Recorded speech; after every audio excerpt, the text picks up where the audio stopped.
Yeah, switch off the. All right. What's the password? Well, good afternoon. Sorry, we are a little behind schedule, but that doesn't matter. We'll give you the extra time afterwards. Welcome to our three guests. As you can see, Stephen Koseff, Ian Kantor, and Bernard Kantor. We are talking Investec today. And what triggered this was the resignation of Ian Kantor off the board of Investec after 45 years. It's quite extraordinary. And as you'll hear, this is going to be quite an extraordinary broadcast as well. But before we get there, my colleague, our general manager, Stuart Lohman, is handling all the technicals. Stu, do you want to just explain how people can pose their questions and indeed make sure that everybody can hear us loud and clear? Excellent. Thanks, Alec, and thanks to the rest of the panelists. Just quickly, those new to the webinars, we do like to keep them conversational, as Alec will go through the discussion with the three guys. There's a little questions drop down on the control panel. If you put your question in there, Alec will be able to pick it up and pass it on. But before that, I'm getting a bit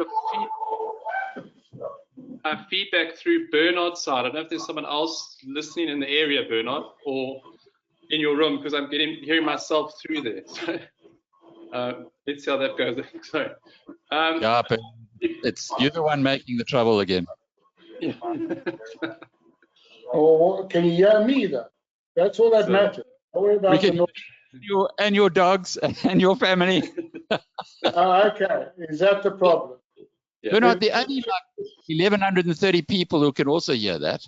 But don't worry, it's now 1,131. Anyway, let's just double check everything. Okay, that should take it away.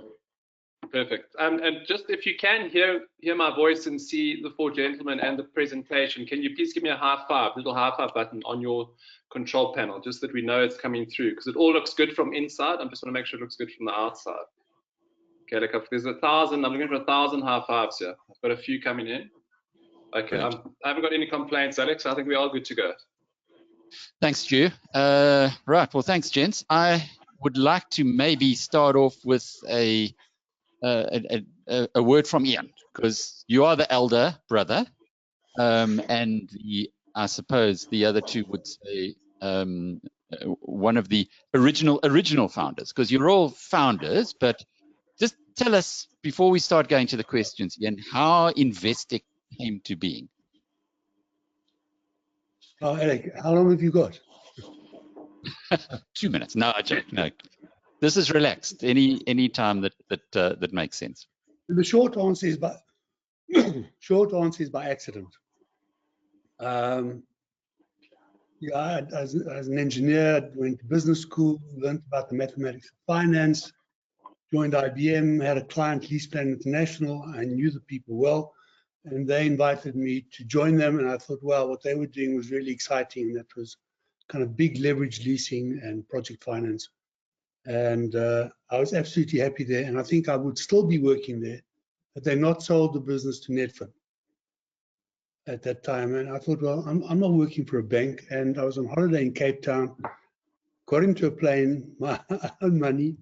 I'd made good money at IBM, that was okay. In fact, I don't think I've ever made as much money again. And flew to Johannesburg and went to Mr. Kaplan, and I said, I'm sorry, I don't want to work for a big bank, and left. Very decent people, lovely business, learned a hell of a lot. And so that night was Christmas, and I went to the IBM Christmas party, the LeasePlan Christmas party at the Sunnyside. And then somebody said, come, we're going to the NCR Christmas party, where I bumped into another former client, IBM client, Michael Lewis. I have a Michael Allen Wesley Lewis. And lest I forget, we owe Michael a great deal, because without Michael, this would not have happened. And Michael said to me, what are you doing, boy? Said Michael, I'm as of today, I'm jobless. He said, no, you've got a job starting tomorrow. And yeah, that was it. I ran the investments for the group, and went to one day and said, we're selling all the gold shares, 1974. What will you do with the money? His father, chairman of the committee. I think we can start a leasing company, which we did. And eventually Michael had spent a lot of money on property, more in Addison Street.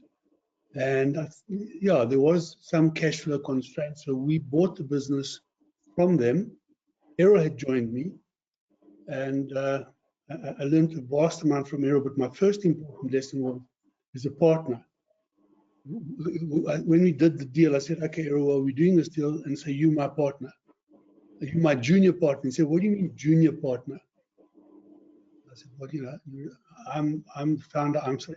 He said, no, partners are partners. You know, my dad's a partner and a chemist, and they're partners. They're equal partners. I thought, you know, it makes sense. Partners are partners. You can't be a senior partner or a junior partner.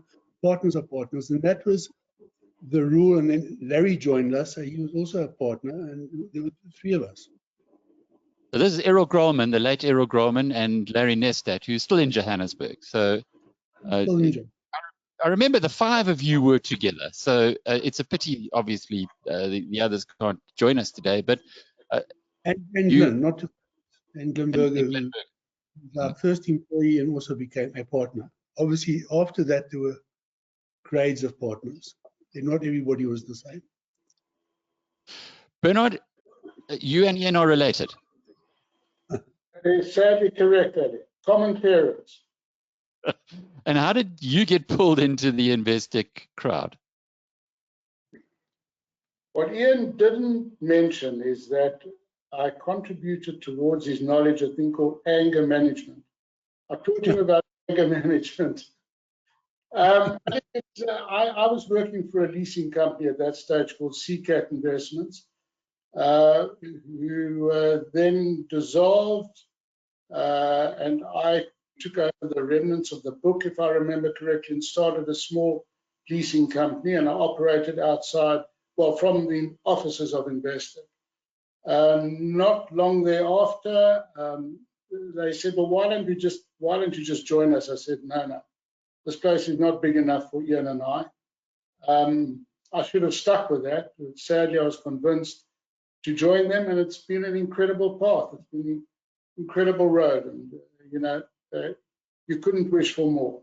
Surrounded by very smart people, and that's really how I started with Investec back in 1998. 1978. God, I'm older than I thought. Isn't that a nice picture, Bernard? I hope you can see it on your screen.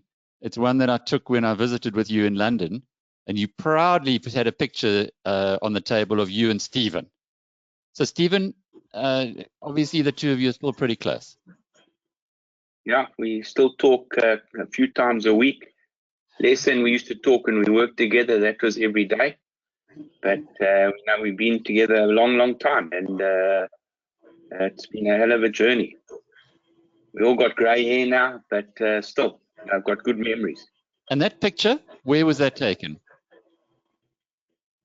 I can't remember if that was when we listed or in London, or it was around about that time. I think we just listed in London, or we just bought something and someone took a picture of us. But it was definitely around about the time we listed, or just before that. It could have been when we bought Guinness Mon and Guinness. Cannon Street, Stephen, and I just don't remember if it was when we listed or maybe we just bought something. I don't know. And then it would have been, if it was Cannon Street, when we bought Guinness Mon and Guinness Flight. It's quite an extraordinary story on the different deals that you did through the years, and I'm sure we're going to talk about that in a moment. But here's another nice picture, Stephen, of you at Davos at the World Economic Forum after one of our many interviews.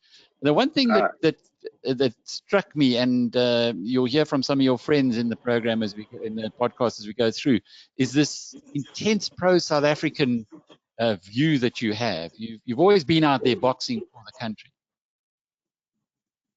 Yeah, look, I think we always have to have hope, and we always have to try and make sure that the country grows and develops. And therefore, one became quite outspoken on many subjects. There's always hope, but you've got to do the right thing. to deliver on the hope. And that's when one gets outspoken, when we think the guys are going down the wrong road.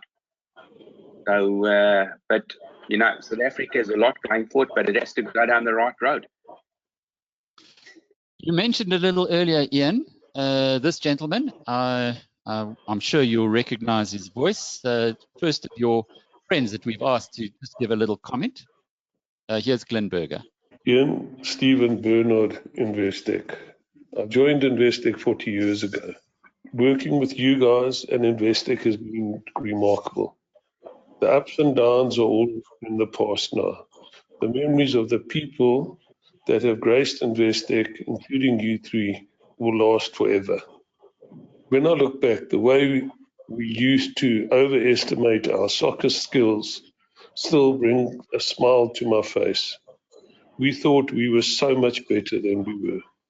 The sharing of the past 40 years and seeing the business grow has been very, very special. Working for Investec and with you guys has been a huge privilege. Thanks. Soccer skills. I didn't know you guys were soccer players. I know you had something to do with Wits at one point in time. Where did that come from? Accountants Football League, Bernard, they used to call him Patco Bus, because he used to take guys out at the back of used to play centre half. As someone came near me, took them out. Bernard? I thought you were the skillful one. No. Well, Stephen knows better than most because we used to play against each other. And believe it or not, the guy was incredibly skillful. He was a midfield general. You look at him today, you say, my God, where did that all go? He was fast, he was tough as nails. And when we collided, I can tell you. And that lasted for 40 years. When we collided. But he was a brilliant footballer, absolutely brilliant. So, yes, we played against each other often, and that's where he got Patco from. Ian, I'd like to pick up on that point about collided. You were a close team, also with your brother Bernard being in it must have brought a new dynamic. How did you manage those collisions? How did you ensure that Investec was able to kind of stay together? And to be honest, it was difficult. You know, we were all young, we were all keen and enthusiastic, and no ambitions of being a bank or anything. We had a leasing company. We were really excited about it. And I think you naturally want the best for the business, but we didn't all agree. I suppose had we all agreed on what was the best, and there was no purpose in having the discussion. So you had differences of opinion. And I learned very quickly that I had a problem, because every time, whatever I agreed with Larry or Glenn or Bernard or Stephen, somebody else would say, why are you doing that? I told you not to do that. I told you we should have done this. I told you couldn't do that. There were so many didn't, couldn't, wouldn't. And I said, okay, guys, we're going to meet every morning at 7:30. We used to go upstairs to the gym at 6:36 and at 7:30, and we were having a meeting. I had a diary, and I'd write down what we had agreed. And the rule became that anybody could veto anything. Our veto in Maine was Bernard, but it didn't stop Larry or Stephen or anybody, or Errol in particular, from vetoing things. And that meant that you actually had to find a way of understanding why somebody was objecting. It became a very valuable process. So this thing of you can make any decision you like as long as it's unanimous is the basis of what we refer to as Investec's culture. There's nothing more to it. Anything you like as long as it's unanimous, which means you really get to understand yourself and each other pretty well, and the substance of what you're dealing with. And that, in a way, became not only the binding factor between us, but none of us has actually left voluntarily. None of us. You get to an age where you say, well, I've got to stop. But none of us said how we want to leave. So that was the lock-in with each other. It wasn't locking into anything other than the idea of investing with hindsight. And but the other thing that you learned was that you would find I don't think we set out to be new, different, innovative. We wanted to be better. We wanted the service level to be better. I remember Larry talking on the phone to somebody, saying, just send me the invoice, we'll sort it out. I thought, Larry, you haven't? He hadn't, with the credit approved, he hadn't told the guy how to send the invoice. The invoice came, Larry went around, everybody said it's a good deal. He phoned the supplier, said, this is how I want the invoice. Suddenly, the supplier is his new best friend, and you're getting 10 other deals. So the level of service to us was absolutely fundamental, and that came out of this kind of process. And the process, as we called it, became the motor behind doing things better, doing things differently, doing things in a new kind of way, finding a different angle to improve the level of service and what it could mean to our environment. If we weren't doing something for our environment, society, we weren't relevant. If you're not relevant, give up. That's way ahead of its time. But there's a question here from Warren Thompson, I think the financial services editor of Business Day, and he says, who came up with the name? Yeah, and that was, it's interesting that it's lasted. The name has lasted, the logo has lasted, typeface has lasted. And it's interesting. We just made a list of names. It was Errol, myself, and Larry. I know Larry was sitting at the table, but Errol was writing, and he had 2 columns of words. There was investment and was technology. So we eventually applied for the word Investec, T-E-C-H. We were very upset when they refused to give that to us. So we had to drop the H. With hindsight, I'm very fortunate because it would have looked silly now. But it still remains, I think it was, yeah, it was good luck, but it was, yeah, ahead of its time. Extraordinary that it's gone right around the world now, Bernard. I've visited your offices at Gresham Street, and I see you moved from one part of Gresham Street to another part of Gresham Street in London. But Investec is now well established in the UK. It must have been tough, though, in the early days to get that to happen. Yeah, Alec, when I got to London in 19, we used to go. Our first acquisition was Allied Trust Bank. We bought it from Barclays Bank. That was in 1992, 1993.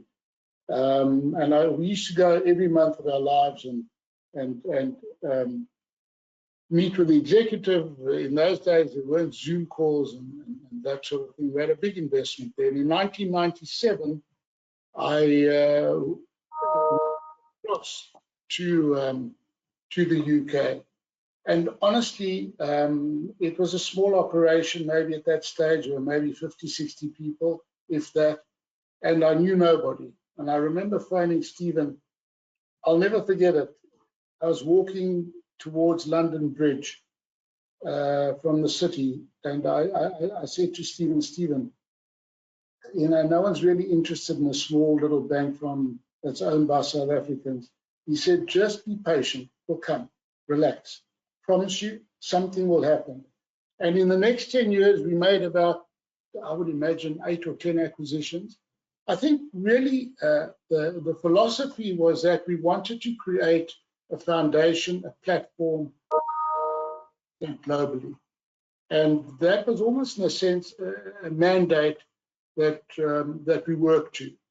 I think life has changed somewhat, and unfortunately, now with COVID and everything else, I think Stephen and I and Ian have been through 6 or 7 crises. So we're quite used to crises, but this one seems. Is it just me that's not hearing Bernard anymore? No, I also can't hear. You also lost him. Okay. Stephen, Yeah. maybe you can pick up there. Bernard's. I know Bernard's got a tech guy on hand in his home to help him, yeah. his son. But did the short straw to go to the UK, or was there competition for that job? Now, one of us had to stay, one of us had to go. Bernard was the one who was keener to go. In fact, you know, when we listed in London, the regulator did insist that the CEO and the CFO are South African or remain in South Africa. So it just, you know, worked out that way, that Bernard was the guy going, and you know, I had to go on the aeroplane. So, but we did spend a lot of time together in terms of making, you know, multiple acquisitions and building what ultimately became what is 91 today. That came from both the UK part came from McGuinness Flight acquisition. We bought Car Shepherds in London. Then we merged with Rendsburg Shepherd, and then we bought out the minorities or the minority shareholders in 2010. So we did lots of transactions to lay the foundations of the organization. Most of them reasonably good, but one or two not so good. But yeah, you know, we always make mistakes when you're very entrepreneurial. But still, now the platform is there. As you said, it's the brand is well known around the world, and you know, the new guys have got the ball and they're running with it. One of the best investments you made was a human investment in Hendrik de Tooy. Yeah. This is what he had to say about you guys. I asked him to give us a short message. It has been my privilege to work with Ian, Bernard, Stephen for almost 3 decades. Ian left the board of Investec after 45 years, mostly as non-executive. Bernard and Stephen ran the business for most of the time it existed. And what I want to share about them is not their entrepreneurial achievements. Those are well known, those are well respected. They built a fantastic organization which today operates as 2 separate businesses, namely Investec and of course 91. But what I want to add on them and about them is the fact that they've always remained themselves. They've been authentic, true to who they are, right through the time I've worked with them. And most importantly, they taught me the importance of people in business. Ultimately, these 3 great entrepreneurs understood how to harness human endeavor, human energy, and the people side of the business for ultimate business success. We can all learn from that, and we should all celebrate what they've created and what they've contributed to South Africa and the world. In their retirement, I wish them very well, and I'm sure this is not the last. We'll hear a lot of them, and we will, as Investec alumni and 91 people, we will remain in touch with these special people.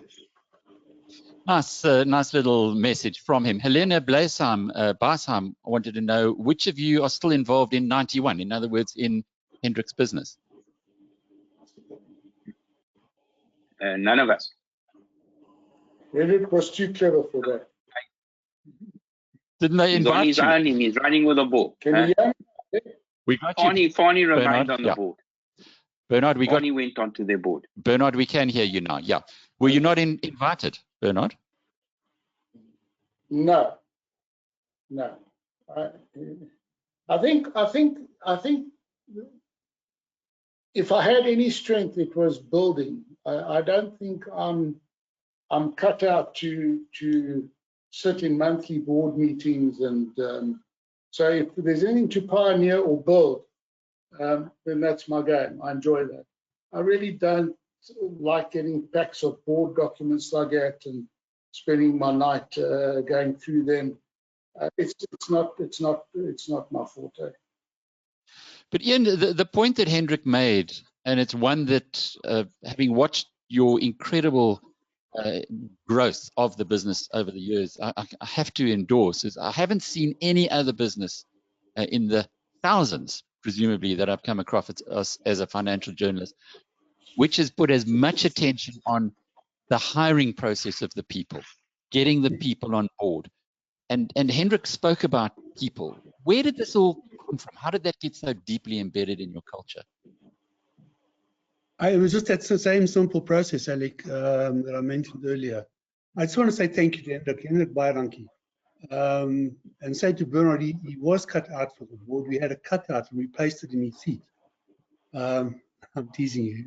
Bernard was very astute and got to things that you don't get to when you look at the numbers necessarily. Alec, it was that same process that said anybody had a veto right. So if there were, in terms of strategy, structure, policy, but the people that we worked with were so fundamental to us that that same right applied. So if we want to, at any level in the organization, employ a person, then let's say the team, which was normally, say, up to 6 people, everybody would interview that person, and sometimes other people to interview. And if one person said no, the answer was no. So there was a lot of scrapping and fighting to get somebody that you wanted in, or to make sure that they didn't get in. And I think that it helped get the fit right in terms of having people that we could work with. One of the things you needed in that process was that it is very difficult in that process to deal with a double agenda.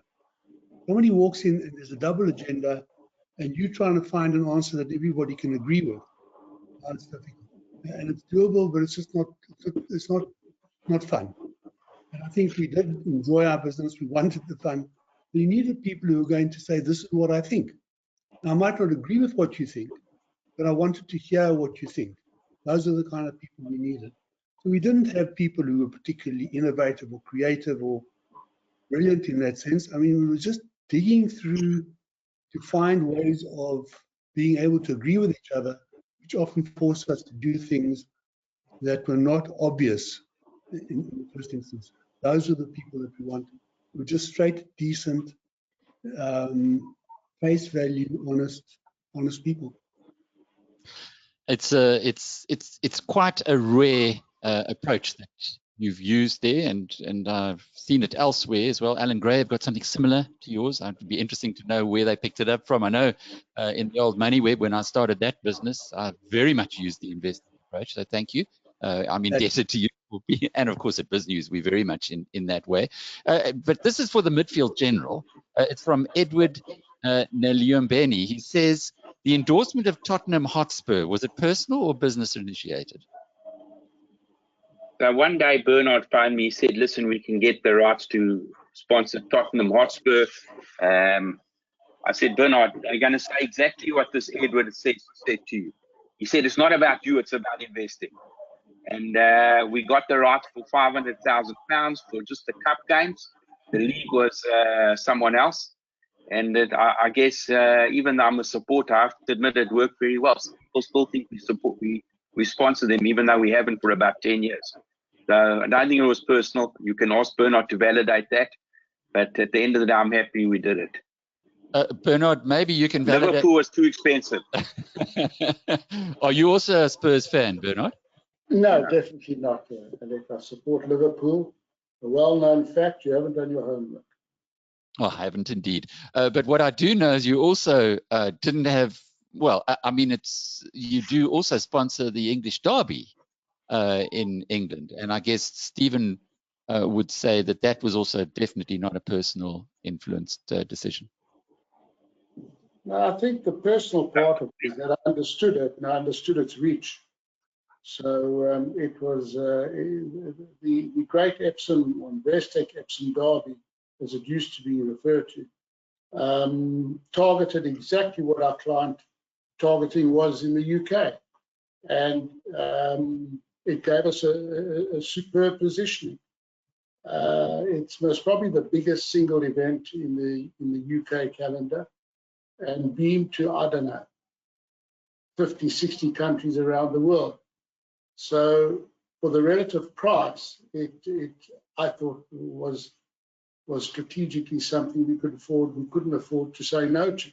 At the time we started was £500,000, which really, when you think of the reach, it's quite incredible that this little South African bank in those days was able to project its image and its name to a global audience. Sadly, that is not the view anymore, and I believe that we no longer are the sponsors of the Epsom Derby. But look, these decisions in a different world are very difficult. But I think for the 10 years we had it, I thought it brought huge value to the branding and to the recognition of the zebra splashed across the world. Where did the zebra come from? That's another question from Kwambile Dwai. I'll tell that story. Thanks to our friend Mr. Van. But I don't want this thing, you know, it's just unfortunate that Raymond, when he came to the UK, was unhappy about our positioning and our brand. And he said, we have to do something different. Anyway, I'll cut a long story short, local agency came to him, and in turn he came to me and he showed me the zebra. I said, Raymond, you're wasting my time, please. Just out of here, I'm too busy to. We want to get away from looking like a South African organization. Anyway, he came back and back and back, and the last time he came back, he came with a zebra pushing in a scrum, a zebra with wicketkeeper gloves on, all sorts of weird and wonderful things that the zebra could do. It had legs, it was unbelievable. I went to the board, they said, listen, young man, we pay you to take those decisions. And I said, all right, Raymond, we'll try it. And that's how it came. And to his great credit, he persevered. And yeah, it's taken us to many places. Stephen, sorry, I don't think Bernard heard that you said you'd tell the story, but did he tell it right? No, it's fine. Yeah, I'm mostly right, but he brought it to our executive committee. And I was saying to him, Raymond, why don't we have a leopard, you know, a resilient animal? Why a zebra? And then he explained to me how a leopard is a loner, whereas a zebra is a community animal. It shades of black and white. It reflects South Africa. It's an African horse. And we said, okay, we'll launch it only in the UK. Because I kept thinking about the quagga that Trek Petroleum used. And it was always dirty, that quagga. So eventually it worked so well. We got letters from mothers saying, can I have posters of the zebra? Can I have zebra dolls and all sorts of stuff? That we brought it back to South Africa, and it's worked exceptionally well for us. So, you know, it is Raymond Van Bernard's story is 100%. And he did drive it, and, you know, we weren't that keen on it in the beginning. But, you know, the process took us to the right answer. If I may just quickly, I hated the zebra. Couldn't stand it. I love it. So you never know what's right or wrong. And the one point I do want to make though is when we started Investec, anybody you spoke to or went to, they said, who? In South Africa. And extremely difficult to build any kind of name awareness. Now, however difficult it was in South Africa, I said never again. Building Investec in London, it was in any immigrant environment, is 10 times more difficult. You don't know the rules, you don't understand the culture, you don't understand the language. And the language is different, certainly in London. So I think that the extent to which we've been able to build a franchise, and we understood that you need a franchise, people deal with a franchise. You need to substantiate it, you need to perpetuate it. And it's a franchise that actually does a lot of the business for you. And so building the franchise is fundamental. And I think that the degree to which we have built a franchise in a very foreign place, it's not the same. It may speak English, but it's foreign, it's different. And we are foreign. So I think that will stand Investec in the years to come in very good stead.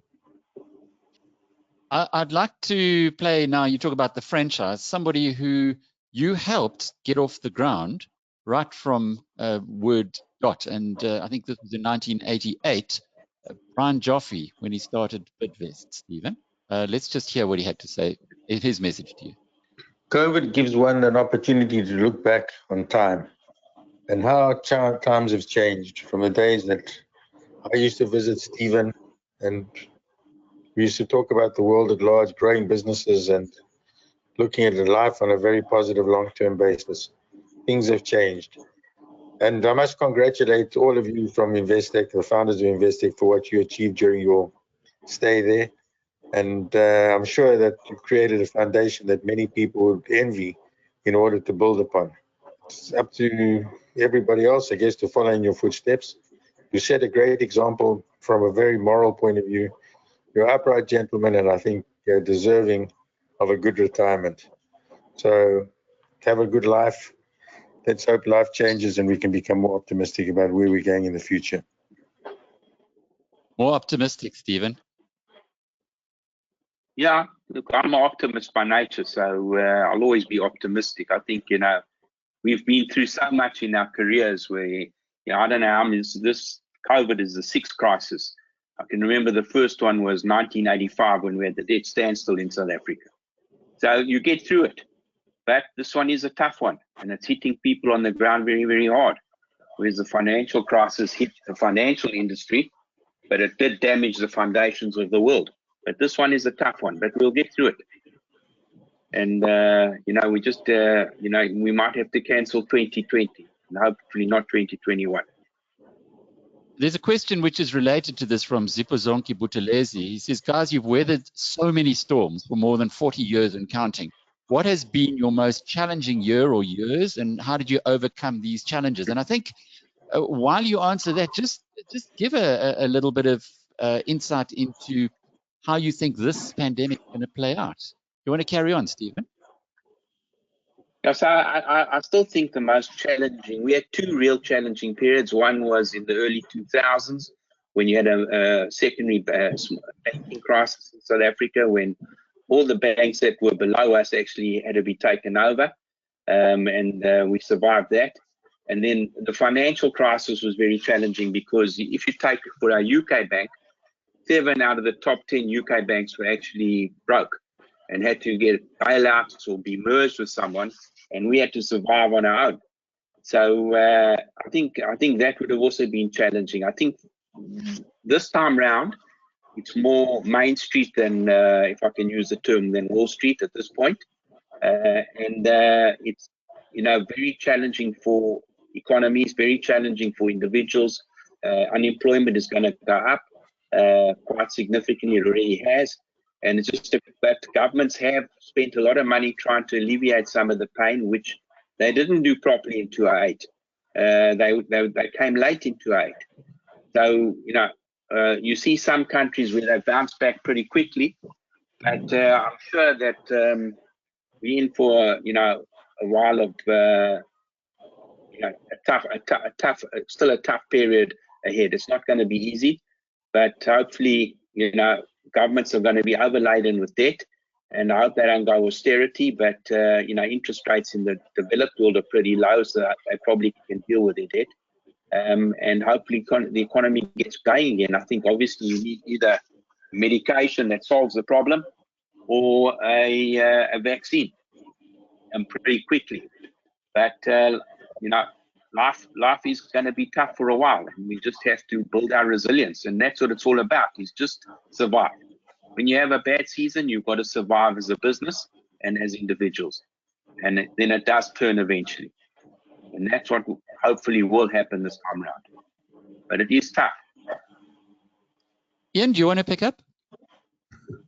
Very difficult to add to what Stephen said, Alec. I think I agree significantly. I do think that we're in it's a first-time thing. We've had wars, we've had the plague, we've had all kinds of things before. The world has experienced these kind of crises.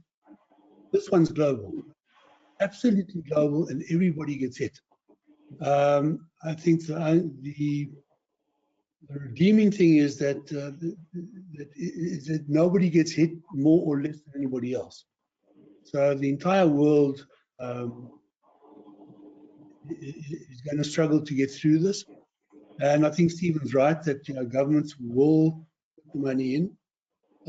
Interest rates are low. Austria recently issued a 100-year bond at 1%. Imagine tying up your money for 100 years at 1%. But that also tells the other side of the story. The other side of the story is that, you know, people who buy bonds, and they're big institutional professional investors, are not that optimistic on the world's economic future. Now, that has to do with more than just whether the economy grows or not. It has to do also with the size of the population. When you have fewer people on board, the economy is smaller. So there's a propensity for people not to want children, which seems likely, and I'm talking to our children, talking to our nephews, nieces, friends, and their children.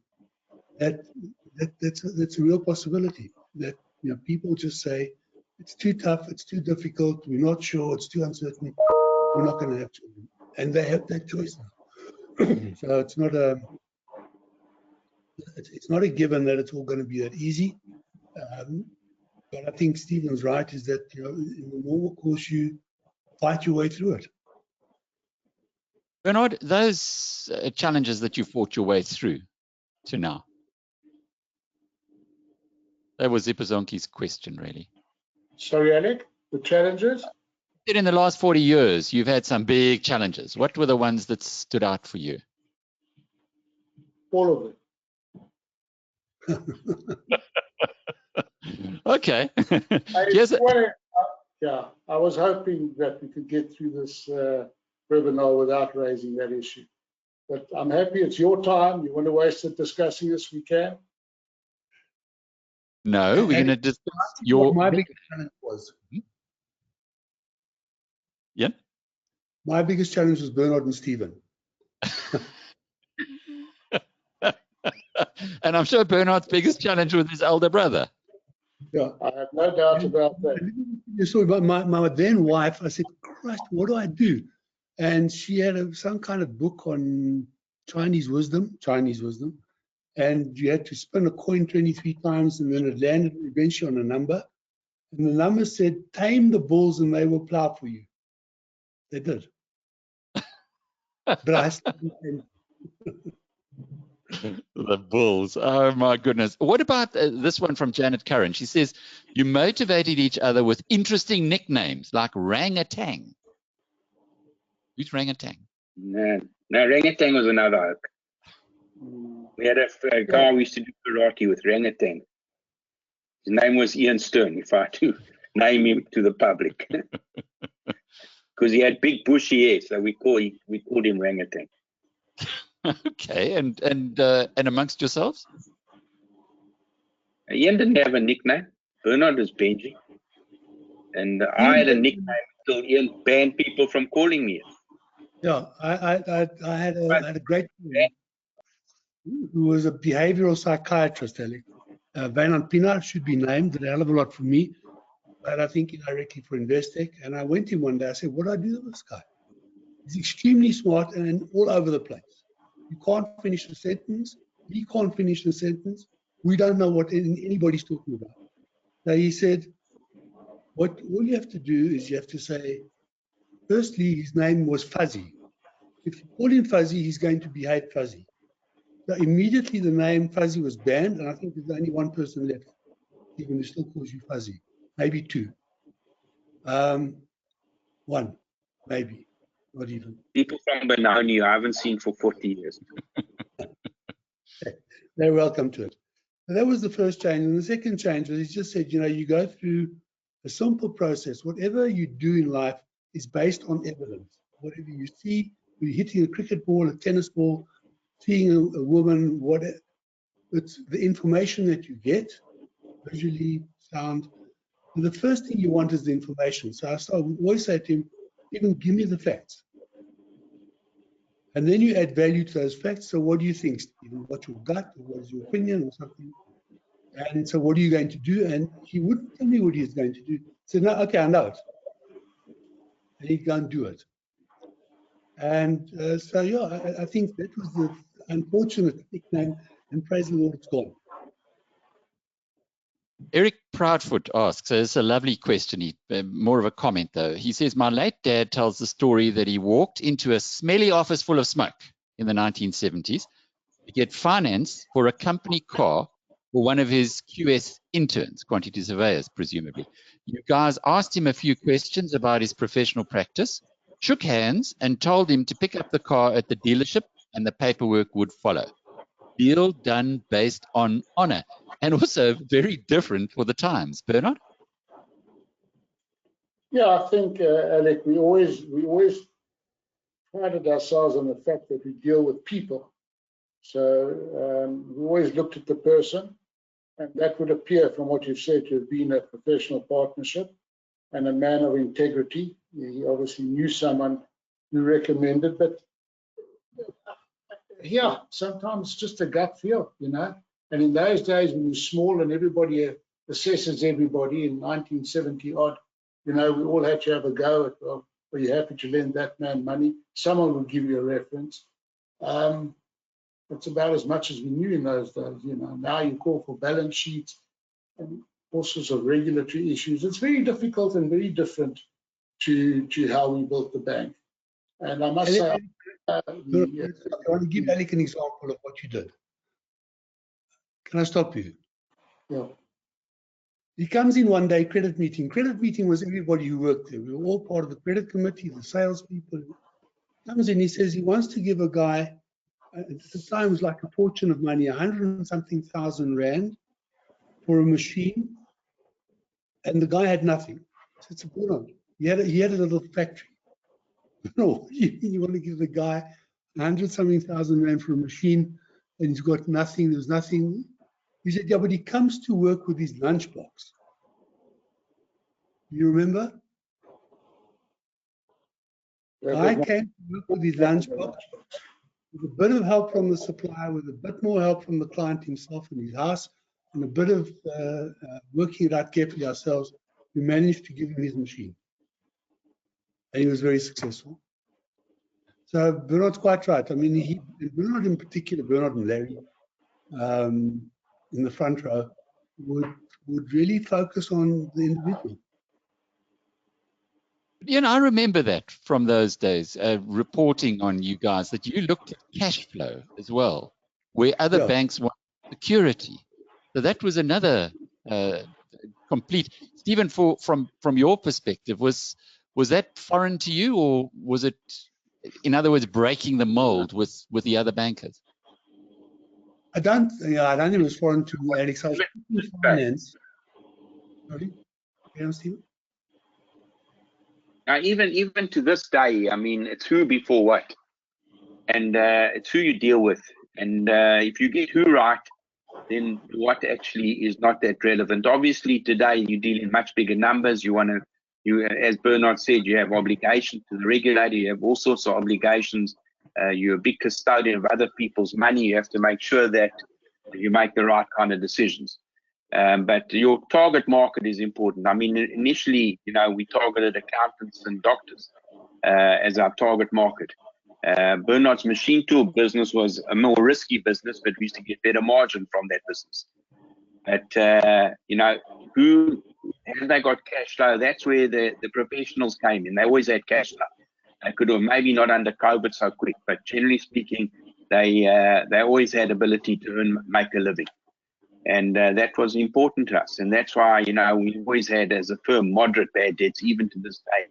I hope I say that way with COVID, but the bad debts, relatively speaking, have been moderate. But then we have always operated on lower margin. So, but who before what, you know, can make people write out lines on that.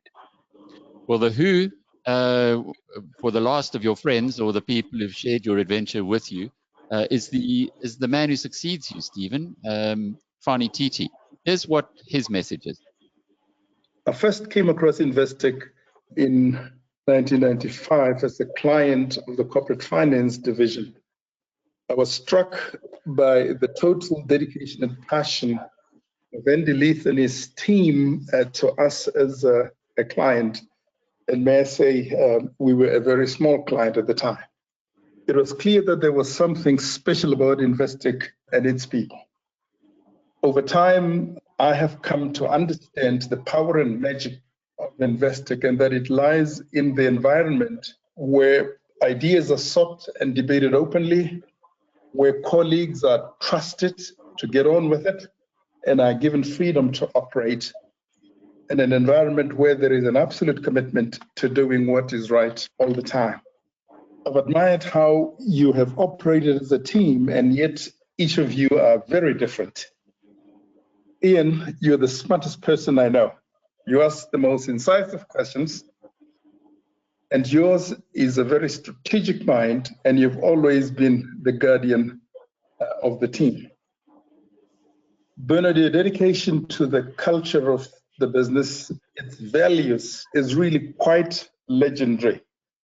I remember with fondness the many sessions you and I have held with our colleagues, both here in Johannesburg and in London, on our culture and values and how important these are as distinctive features that will make Investec continue to be successful. Stephen, your energy and passion for Investec and its people is unmatched. You're one of, if not the best banker the country has produced. Your care for people in the country is always inspiring. Gents, the current generation of Investec colleagues is proud of what you have created and we're inspired by your example. You will always be credited with the success that is Investec. Yet for me, your humanity and care for others is what will always be your best legacy. Isn't that a lovely message? And it is, again, confirming the whole story about people. Ashley Mendelowitz, I think you all know Ashley quite well, who's now one of the shareholders in Lincoln City. So let me preface that with his question. He says, we'll never forget being interviewed by Stephen and Bernard in Fox Street in 1991. I played soccer for UCT with Ross Payton, who worked at Investec at the time, and he advised me to mention soccer. Stephen asked me what position I played, and after I told him, he turned around and said, Bernie, you're on the bench. Do you remember that, Bernard? Yep, I do. Long time ago. Wow. A lovely tribute there to the three of you from Fani TT. He succeeded you, Ian, did he succeed you as chairman? And I stepped down as chairman. I must mention, I was succeeded by Bas Cardall. I've worked with many, many fine men. Bas was absolutely outstanding. And I have this argument with Stephen, I don't know who's right, but when Bas joined us, the share price was 3 Rand something in 1988. And when he phoned me in 1996 to say that I should look for a successor, he was then executive chairman. The share price, Stephen, if I'm not wrong, if it wasn't 400 Rand, it was 300 or something, but it had gone up significantly. That was Bas and Bernard, Stephen doing the work. And it was absolutely an extraordinary process. And the way he ran a meeting, Bas was rigorous, disciplined, tight, but his great ability was to summarize a point and move on. And I would sometimes try and summarize before he could. I lost. I never didn't, and I'd worked that out. He would say, so we all agree that Bernard's wearing a white shirt. Didn't matter what we agreed on, you could move on to the next point. And if Stephen or Bernard came late, the first couple of meetings, if you want to discuss something, you'd say, thank you very much. Yeah, sorry, I got sidetracked myself onto Bas, and then I've lost the story now with somebody's phone call. Please ask your question again, Alec. With Fani TT. And Fani, I think, firstly, Fani, thank you very much. You're extremely kind, and I wouldn't disagree with anything you said. I couldn't. But I've seriously enjoyed working with Fani, and I think my comfort in Investec's future is that Fani's enough self-belief that I'm absolutely to his face and that I'm in awe of the way Fani deals with things. I think he's quite extraordinary, and I have every confidence in investing in Fani's hands, and obviously 91 in Hendrik's hands. And I think what Fani more than anything does is he epitomizes the culture, and I've seen it now at close range. Everything is done building consensus, building agreement in the most difficult challenges and situations, and in a very rational, cohesive way. And Fani, he builds and binds. And Fani, yeah, I have no doubt that Investec will continue to be extremely successful, notwithstanding COVID, notwithstanding anything else. And the team and the team around him, and he's taken some tough decisions to get there. Bernard, the reference again to culture and values. Yeah, Alec, you know, you just talk about Fani and culture and values. I've never met an individual who actually got it in. He just got it. You know, the man understands us and understands how we operate, understands the values, lives them, relates very strongly to that set of values, which obviously interprets ultimately to the culture, which is hard to articulate. It's sort of in the air conditioning, and yet just continued it. You know, I think under very difficult conditions, and you know, I must say that I'm not sure how Stephen, Ian, Glenn would have handled COVID. I don't know. We had a totally different culture, but he has picked it up and he runs with it despite the tough times.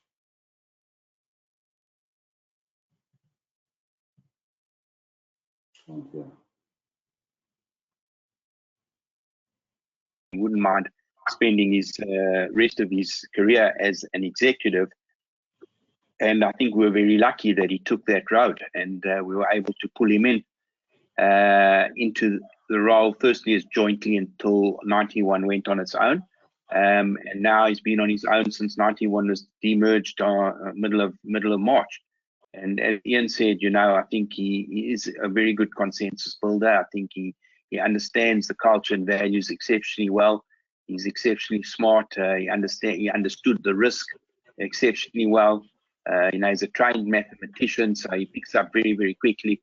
So, you know, as Ian pointed out, you know, I'm quite confident that the leadership team there, in the difficult environment we're in, can navigate all the storms that may still be coming, or you know, all the issues that lie in front of us. So I think we've, you know, the organisation has come a long way. It's had lots of challenges that it's had to deal with. If you think 2008 was a financial crisis, 2010 was Ireland blew up, 2012 Greece blew up, 2016 was Brexit. Then we had Minigate in 2015. We've had so many things we've had to deal with as a firm. But, you know, I think that once you're through this COVID, I think you end up being much stronger than you were going in. We're coming to the end of our program now, and there are many really fascinating questions, which we're not going to be able to get to. But here's one from Julian Liebman, which I think is a classic. He says, a comment from Julian: over 35 years ago, when I was interviewed by the fellas, I asked the question, what are the working hours? RK looked a bit perplexed and then responded, I think it's 8:15 the day you start and 4:45 the day you leave. Yeah. What? Do you remember that incident? I mean, we didn't have to interview Julian. We knew him well enough, but yes. Leroy Molatsi says, I don't have any questions. I just want to say I'm in awe of what you guys have created. As South Africans, we can be very proud. We stand on the shoulders of giants as we soldier to build some more. Soldier ahead to build some more. And Retief Erkeman asks a very difficult question. He says, why did you decide to sponsor New Zealand rugby? Because it was, we were sponsoring Australian, and New Zealand was, you got more bang for the buck. It was cheaper. They didn't have corporate sponsors in New Zealand, and we got the same coverage as we would have got sponsoring anyone else at a fraction of the price. It was the same like Tottenham Hotspur. And we got massive exposure without having to pay up. And Bernard, we should also say the same like the Investec Derby.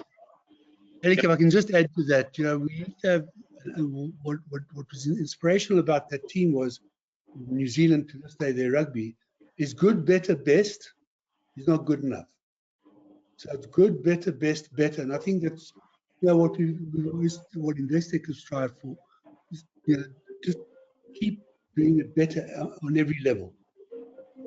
Now, there was a lot that made me happy with the sponsorship of New Zealand.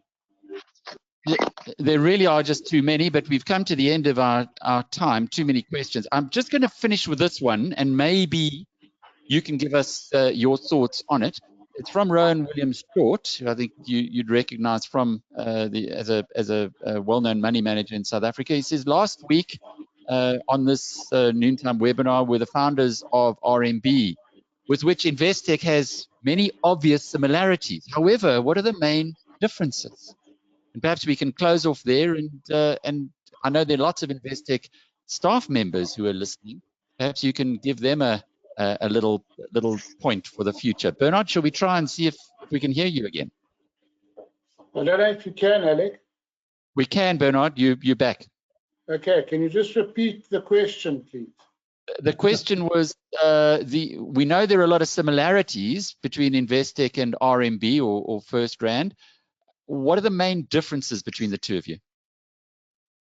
Now, I tried to listen to their webinar last week, and actually very little.